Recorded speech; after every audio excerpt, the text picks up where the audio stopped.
আলহামদুলিল্লাহি রাব্বিল আলামিন ওয়াসসালাতু ওয়াসসালামু আলা আশরাফিল আমবিয়া ওয়াল মুরসালিন ওয়া আলা আলিহি ওয়া আসহাবিহি ওয়া মান তাবিআহুম ওয়া দাআ বিদাওয়াতিহিম ইলা ইয়াউমিদ্দিন আম্মা বা'দ আউযু বিল্লাহি মিনাশ শাইতানির রাজীম বিসমিল্লাহির রহমানির রহিম ইন্না ফাতাহনা লাকা ফাতহাম মুবিনা সাদাকাল্লাহুল আযীম।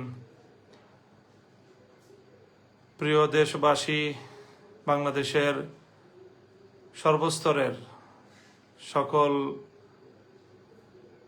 জনগণ, সর্বশ্রেণীর সকল পেশার মানুষকে সর্বপ্রথম আমি স্বাগত জানাচ্ছি, অভিনন্দন জানাচ্ছি। আজকে একটি ঐতিহাসিক দিবস, 2024 সালের 5ই আগস্ট।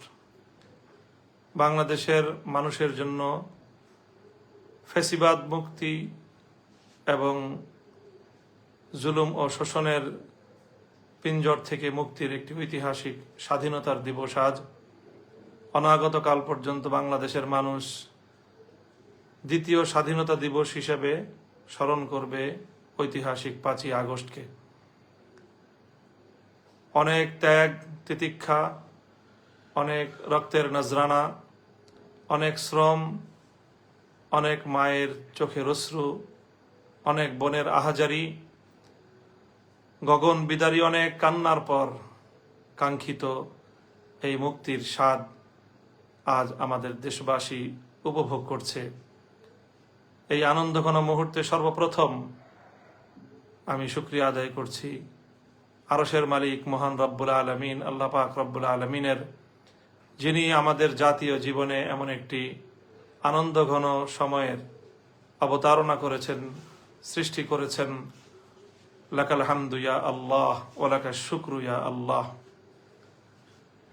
এরপরে আমি শুকরিয়া আদায় করছি, কৃতজ্ঞতা জ্ঞাপন করছি দীর্ঘ 16 বছরের এই ফ্যাসিবাদ বিরোধী আন্দোলন এবং সংগ্রামে যাদের আত্মত্যাগ রয়েছে, বিভিন্ন বিরোধী দলীয় নেতাকর্মী যারা অপরিসীম ত্যাগ এবং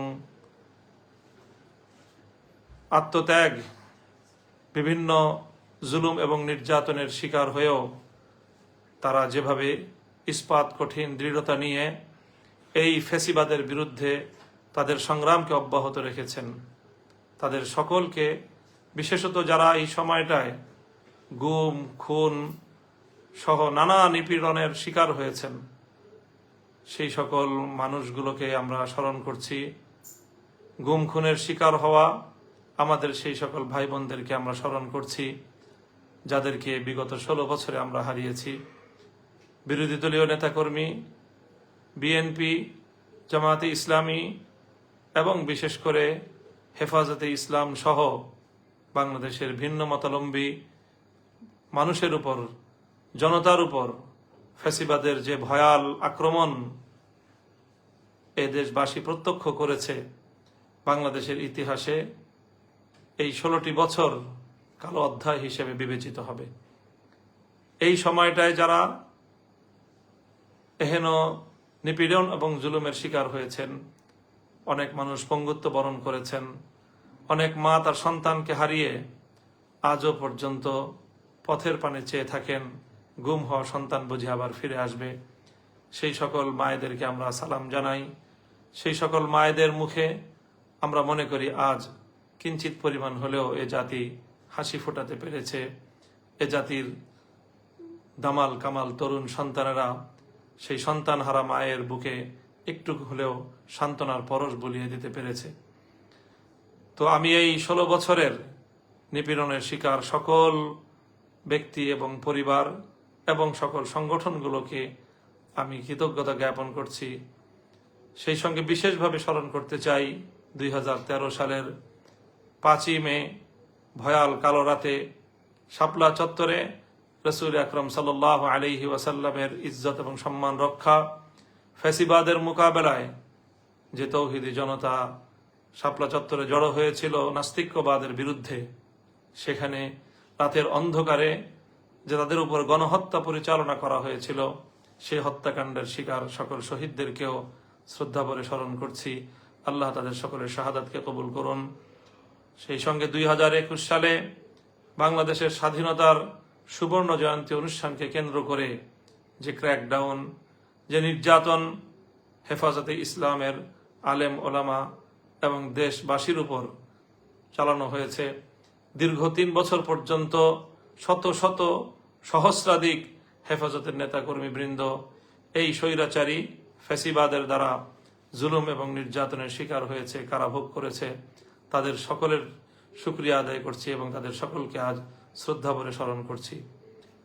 এবং সর্বশেষ সবচেয়ে বেশি শ্রদ্ধা, ভালোবাসা এবং হৃদয়ের রক্তক্ষরণ যাদের জন্য সবচেয়ে বেশি, যাদেরকে আমরা স্মরণ করব, মধ্য জুলাই থেকে চলমান কোটা সংস্কার আন্দোলনে, বৈষম্য বিরোধী ছাত্র আন্দোলনের যে সকল নেতাকর্মী অকাতরে প্রাণ দিয়েছে, বিভিন্ন গণমাধ্যমের সংবাদ সূত্রে বিগত এই অর্ধ মাসে 3 শতাধিক প্রাণ কেড়ে নেওয়া হয়েছে। প্রত্যক্ষদর্শী এবং অনুসন্ধিৎসুদের ধারণা এবং তাদের বিশ্বাস, প্রকৃত হত্যাকাণ্ডের চিত্র এর চেয়ে অনেক বেশি ভয়াবহ এবং শহীদ মানুষের সংখ্যা এর চেয়েও আরো কয়েক গুণ বেশি হবে। আমরা এই যারা প্রাণ দিয়েছে, রংপুরের আমাদের ভাই আবু সাইদ এবং মুগ্ধ ছড়ানো আমাদের ভাই মুগ্ধ সহ এই আত্মদানকারী এই সকল শহীদদেরকে আজ বিজয়ের এই শুভ লগনে আমরা অত্যন্ত গভীর শ্রদ্ধা ভরে তাদেরকে স্মরণ করছি। মহান রব্বুল আলামিনের দরবারে তাদের জন্য মাগফিরাত কামনা করছি। আল্লাহ যেন তাদের এই শাহাদাতকে কবুল করেন এবং তাদের দেখানো এই পথে আগামীর বাংলাদেশ যেন গড়ে উঠতে পারে। আমরা যেন এই সকল শহীদদের আত্মদানের সাথে বিশ্বাসঘাতকতা না করি। এ জাতি যেন এ সকল জাতির শ্রেষ্ঠ সন্তানদের আত্মত্যাগের যে ঋণ, এটা যেন একটি সুন্দর দেশ এবং জাতি গঠনের মধ্য দিয়ে সে ঋণ কিঞ্চিত হলেও পরিশোধ করতে পারে। আল্লাহ রাব্বুল আলামিনের কাছে জাতির জন্য সে তৌফিক আমি কামনা করছি। প্রিয় দেশবাসী,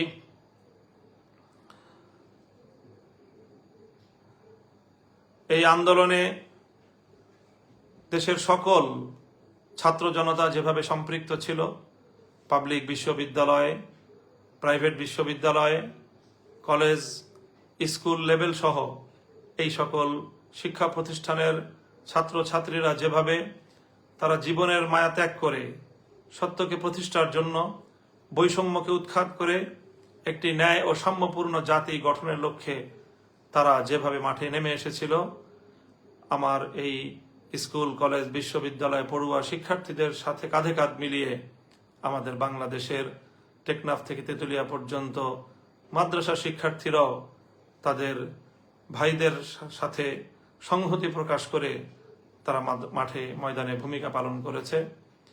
এবং বিশেষত আন্দোলনের শেষাংশে বাংলাদেশের সকল মাদ্রাসাগুলো থেকে ছাত্র জনতা বাঁধ ভাঙ্গা জোয়ারের মতো তারা মাঠে নেমে এসেছে।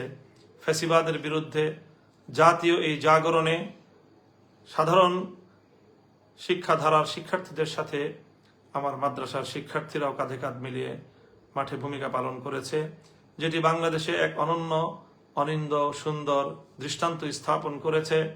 আগামীর বাংলাদেশ আমরা তেমনই দেখতে চাই।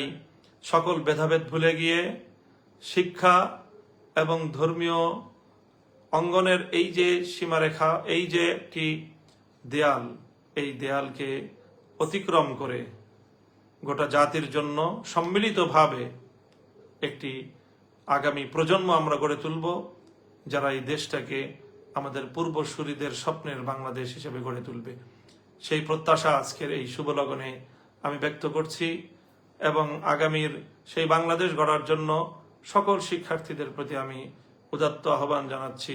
আল্লাহ রাব্বুল আলামিনের দরবারে তাদের জন্য সেই তৌফিক কামনা করছি।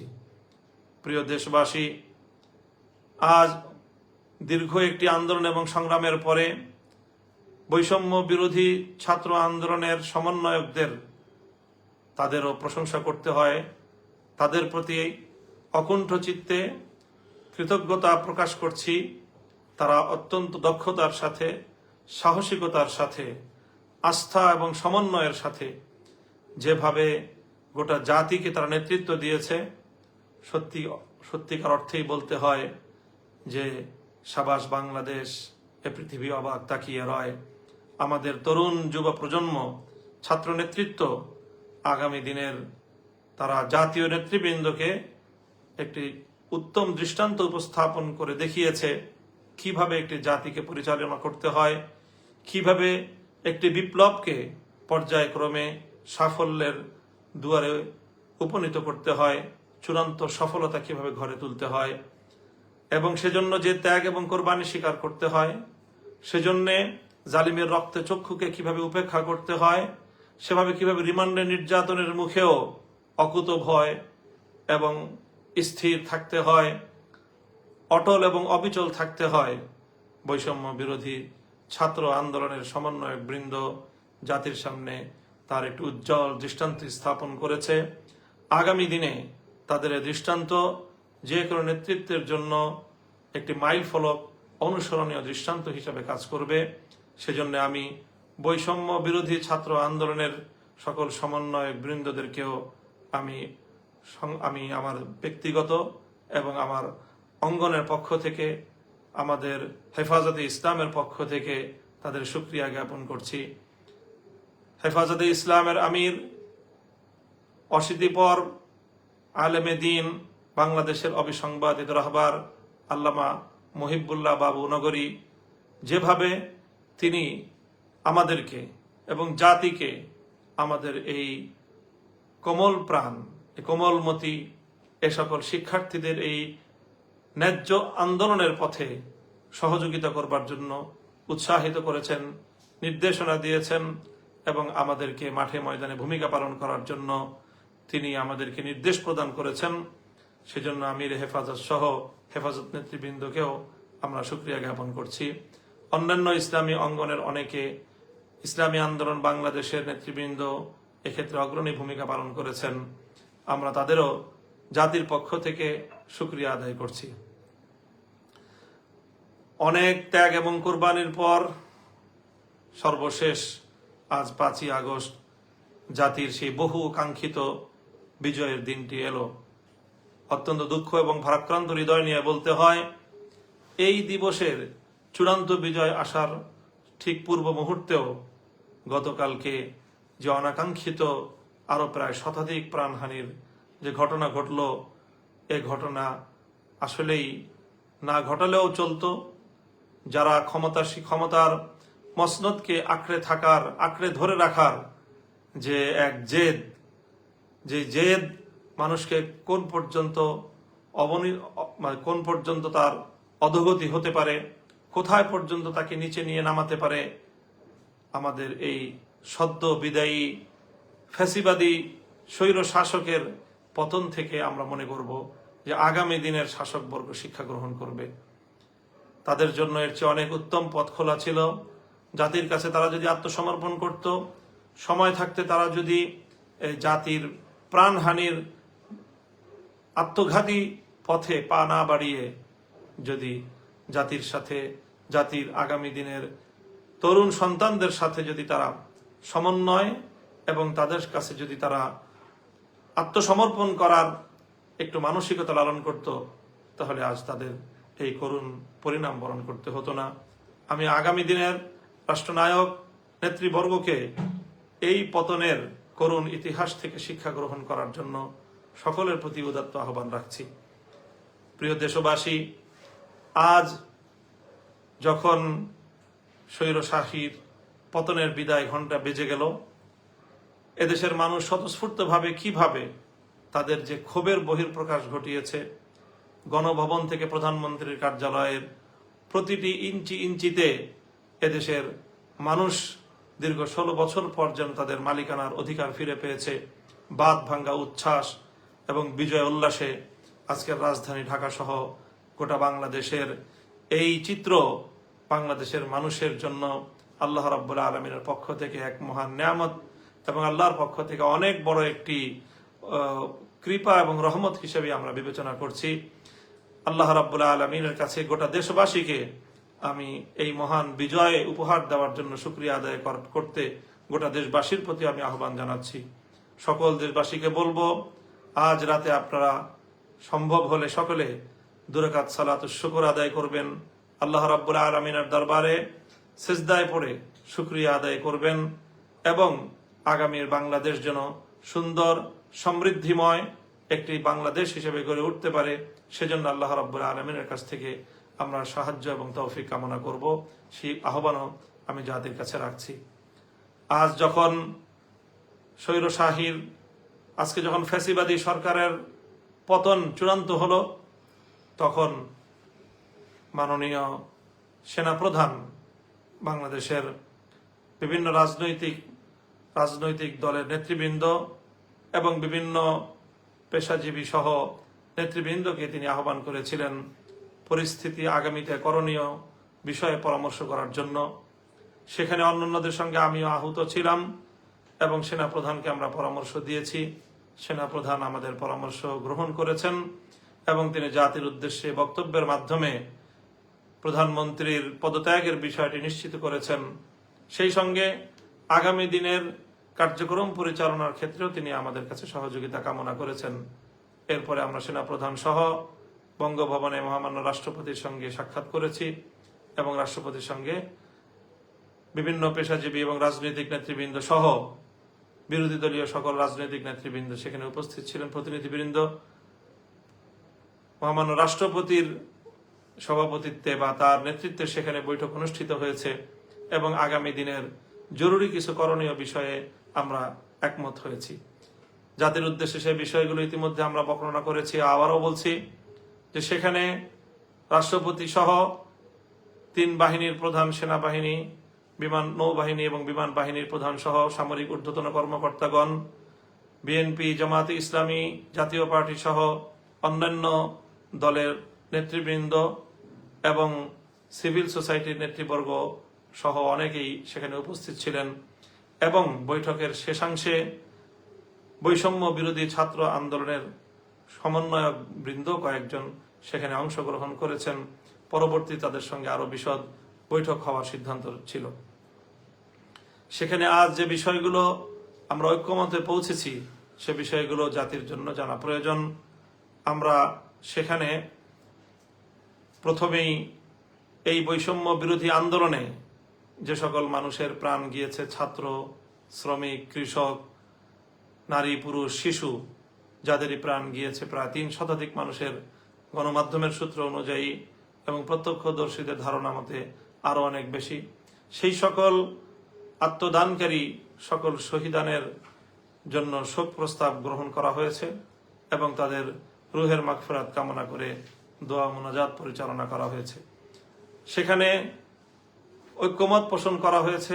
সেনাপ্রধান এবং রাষ্ট্রপতি আমাদেরকে আশ্বস্ত করেছেন যে এই সকল হতাহত এবং এই প্রাণহানি, জানমালের অপূরণীয় ক্ষয়ক্ষতির জন্য যারা দায়ী, সকলের উপযুক্ত বিচারের ব্যবস্থা করা হবে এবং কোনো অপরাধী পার পাবে না বলে তারা আমাদেরকে আশ্বস্ত করেছেন, কথা দিয়েছেন। আমরা তাদের কথার উপর আস্থা রাখতে চাই।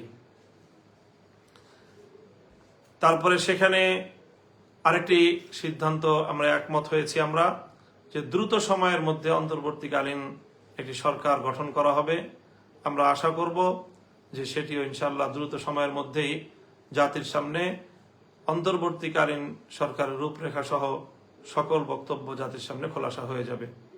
সেই সঙ্গে এ বিষয়ে একমত হয়েছেন, রাষ্ট্রপতি আশ্বস্ত করেছেন যে বাংলাদেশের সাবেক প্রধানমন্ত্রী বেগম খালেদা জিয়া সহ বৈষম্য বিরোধী আন্দোলন চলাকালে বিগত প্রায় জুলাই মাসের শুরু থেকে হালনাগাদ বিরোধী দলীয় রাজনৈতিক নেতৃবৃন্দ, নেতাকর্মী, ছাত্র নেতৃবৃন্দ এবং যে সকল নিরপরাধ মানুষকে নির্বিচারে ব্যাপক হারে গণগ্রেফতার করা হয়েছে গত 1 মাস যাবৎ, তাদের সকলকেই 2-1 দিনের মধ্যেই মুক্তির ব্যবস্থা গ্রহণ করা হবে।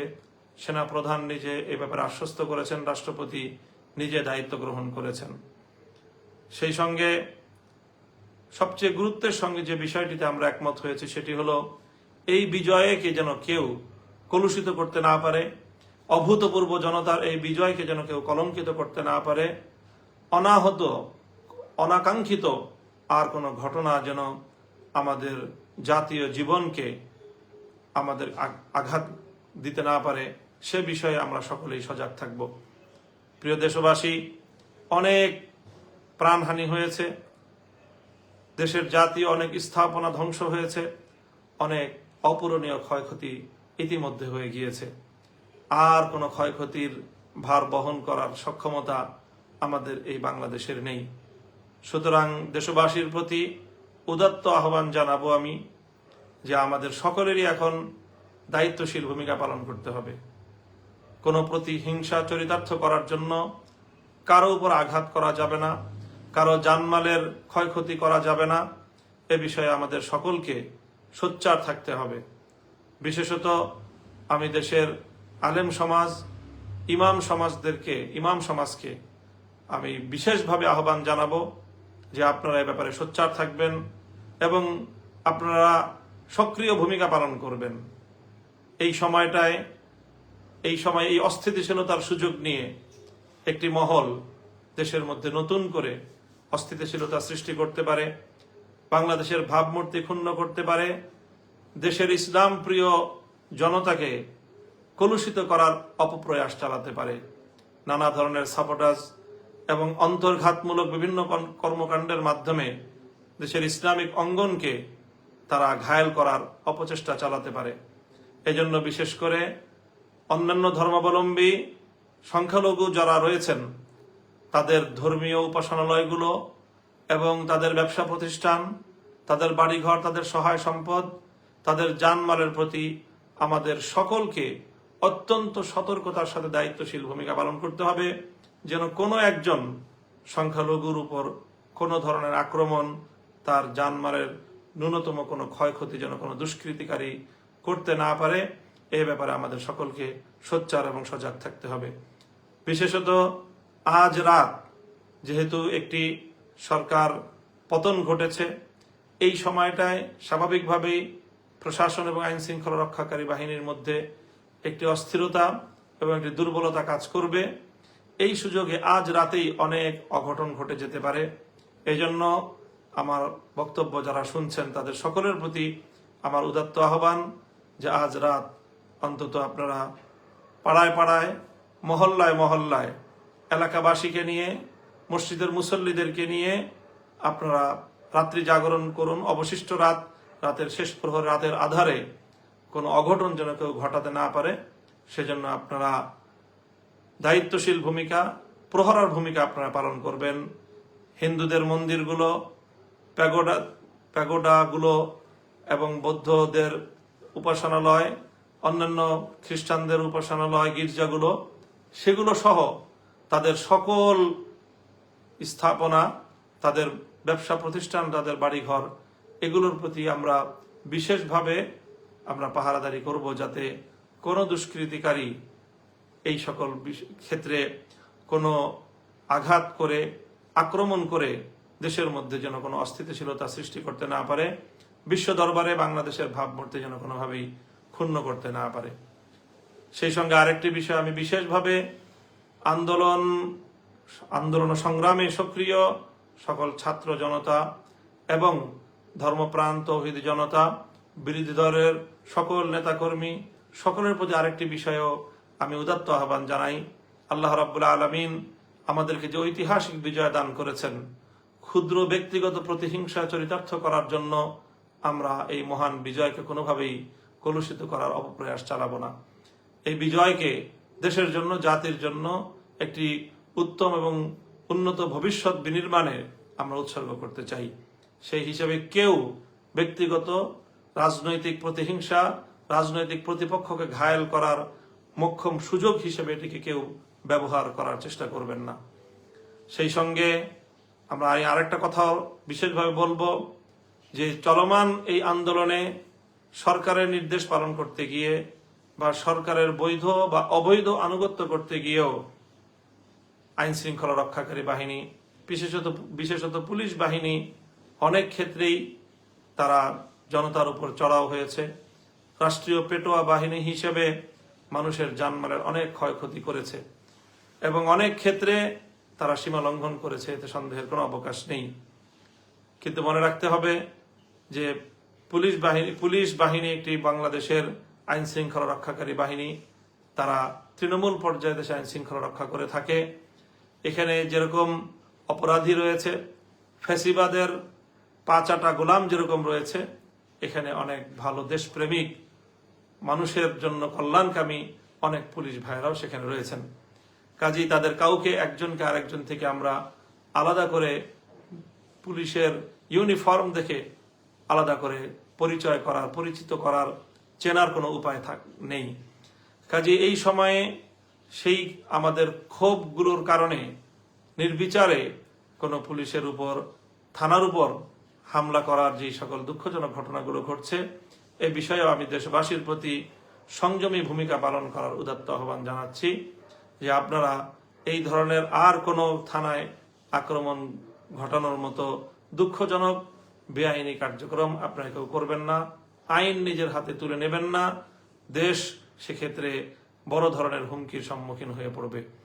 প্রিয় দেশবাসী, এই কথাগুলো আমি আপনাদের সম্মুখে উপস্থাপন করলাম আজকের ঐতিহাসিক লগনে। আবারও বিগত 16 বছরের জুলুম শোষণের শিকার, নিরীহ, নিপীড়িত, নির্যাতিত বাংলাদেশের নারী, পুরুষ, আবার বৃদ্ধ বনিতার সকলকে শ্রদ্ধা ভরে স্মরণ করছি, যারা এই সময়টায় দুনিয়া থেকে বিদায় গ্রহণ করেছেন।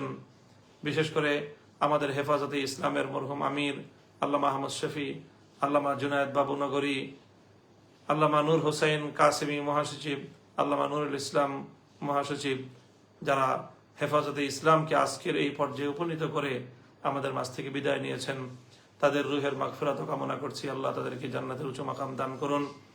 সেই সঙ্গে হেফাজতে ইসলামের সহ আলেম ওলামাদের মধ্যে যারা মূল ধারা থেকে বিচ্ছিন্ন হয়েছে, তাদেরকেও আমরা আহ্বান করব, এভাবে জাতির বিপক্ষে, আলেম সমাজের বিপক্ষে আমাদের আর কেউ যেন ভূমিকা পালন না করে।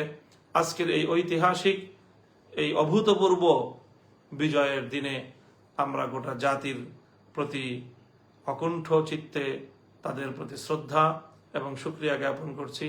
মহান আল্লাহ রাব্বুল আলামিনের দরবারে আবারও শুকরিয়া আদায় করছি এবং সকলকে আহ্বান জানাচ্ছি, আসুন আমরা সকলে হাতে হাত রাখি। ছাত্র জনতার প্রতি বলবো, স্কুল, কলেজ, ভার্সিটি, মাদ্রাসা সকলে হাতে হাত রেখে একটি সুন্দর, সমৃদ্ধ একটি দেশ এবং একটি জাতি, যেখানে সকলে যার যার অধিকার পাবে, যেখানে অকুণ্ঠ চিত্তে আমরা আমাদের রবের গোলামি করতে পারবো, আল্লাহ রাব্বুল আলামিনকে আমরা ডাকতে পারবো, আল্লাহর দ্বীনকে বিজয়ী করার একটি অনুকূল ভূমি আমরা আগামী দিনে উপহার পাবো। এরকম একটি বাংলাদেশকে আমরা গড়ে তুলবার জন্য সকলে যার যার জায়গা থেকে ভূমিকা পালন করব। আগামীর সুন্দর বাংলাদেশ গড়ার প্রত্যয় নিয়ে এবং সেই প্রত্যাশা ব্যক্ত করে আমি আজকের বক্তব্য এখানেই শেষ করছি। সকলে দোয়া করবেন, দেশের জন্য দোয়া করবেন, আমার জন্য দোয়া করবেন, আগামীর বাংলাদেশ গড়বার জন্য আল্লাহ রাব্বুল আলামিনের সাহায্য কামনা করবেন। ওয়া আখিরু দাওয়ানা আনিল হামদুলিল্লাহি রাব্বিল আলামিন। আসসালামু আলাইকুম ওয়া রাহমাতুল্লাহ।